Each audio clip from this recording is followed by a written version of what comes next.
Welcome to A Guide to Every Deck in EDH. Today we're looking at Niv-Mizzet Visionary, yet another Niv-Mizzet to add to the arsenal.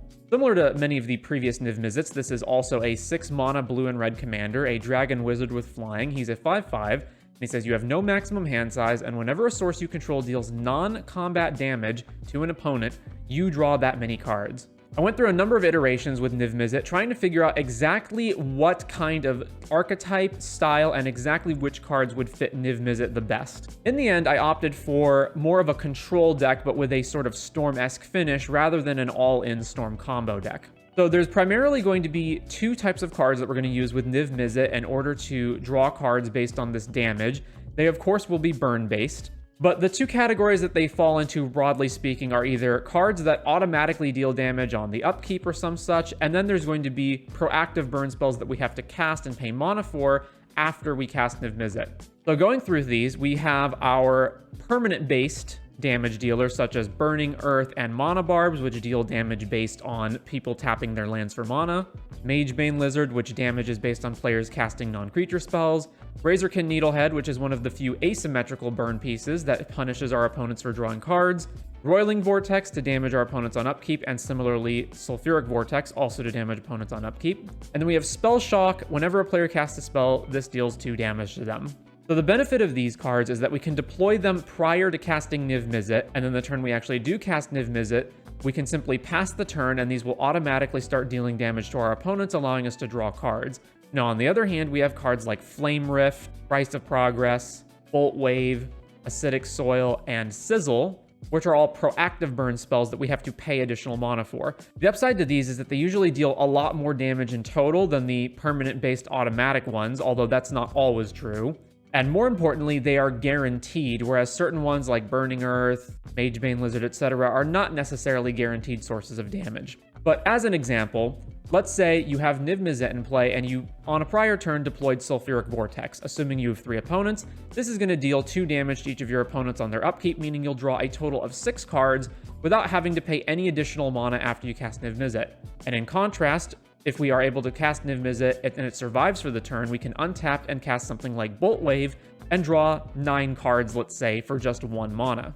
There's also a handful of other cards that sort of fall into the same category, something like End the Festivities, which deals 1 damage to each of our opponents, although not nearly as good of a rate as something like Bolt Wave. Is still playable. 1 mana to draw 3 is still pretty good.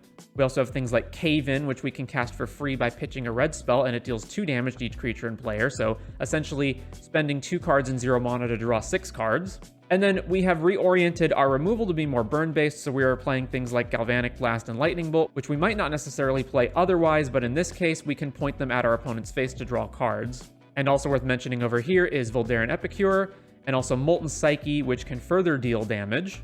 Additionally, in blue, we have Mind Bomb, which deals 3 damage to each opponent, similar to Bolt Wave. However, your opponents can negate this damage by discarding cards, and for every card they discard, they reduce 1 damage. Although, in fairness, if you're causing your opponents to discard somewhere between 0 and 3 cards, or draw between 0 and 9 cards, that's still a pretty good rate. And then finally, Seismic Assault, which is a pretty good way of continuing on through dealing damage to our opponents, because we're probably going to draw, on average, 1 land every 3 or so cards, and this can allow us to continue to draw more and more cards without having to actually spend mana on it. We also further have some sweepers in Flame Break and Slag Storm, which can also deal damage to opponents as yet another way of drawing more cards. So the eventual end goal of all of this is to untap with Niv-Mizzet and then use some of these fast mana spells, especially cards like Inner Fire and Mana Geyser, in order to generate a ton of mana, and then use that mana to continue to cast more burn spells, further churning through the deck, and eventually landing on Laboratory Maniac in order to win the game. There were other combos that we could have played as well, such as the Underworld Breach with Brain Freeze, but this is more solid and less dependent on you exactly being able to execute a long Storm String. So one of the biggest downsides with Niv-Mizzet, of course, is that a lot of these burn effects are symmetrical, and so you will wind up taking a lot of damage from your own spells.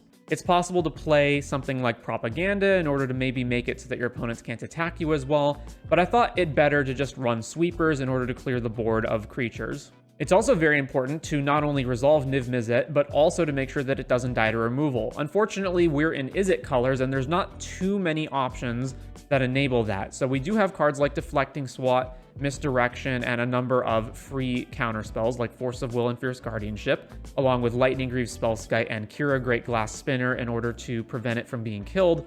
But this ultimately isn't that much protection. We also, of course, have Cavern of Souls, and we've gone out of our way in order to make sure that we get this by running Expedition Map in our deck just to make sure that we've got another way of finding it.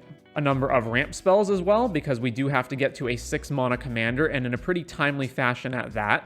Anything that generates more than 1 mana at a time is also relatively more important than normal, such as Worn Power Stone, and you can also multi-kick Everflowing Chalice to generate 2 at a time. And of course, we have our suite of counter spells. I have deliberately left off certain ones like Miscast and Spell Pierce that are typically found in these kinds of decks because our commander is 6 mana, so it's going to take a while to get there, and it's very possible that our opponents could be able to just pay the taxes on those, although Flusterstorm is kind of in a league of its own. Now, as I said before, I went through a lot of iterations with this deck, and so here are a number of other burn spells that I thought could possibly go in the deck. Some of these I opted not to include, like the Kessig Flame Breather, Firebrand Archer, and Coruscation Mage, as I thought that this kind of burn strategy was less effective, although it must be noted that all of these types of cards are asymmetrical. The other ones, such as Kumano Faces Kakazan, Tectonic Hazard, Ancient Runes, Eidolon of the Great Revel, and Pyrostatic Pillar, are all similar to cards that are already in the deck. I just wound up cutting these ones for space because I felt that they were probably the least efficient out of all of the ones that we had access to. But of course, you could obviously swap these cards in and out, either for personal preference or because you've decided that you think that these are better than the ones I have. But with all that said, that is going to do it for Niv-Mizzet Visionary in EDH.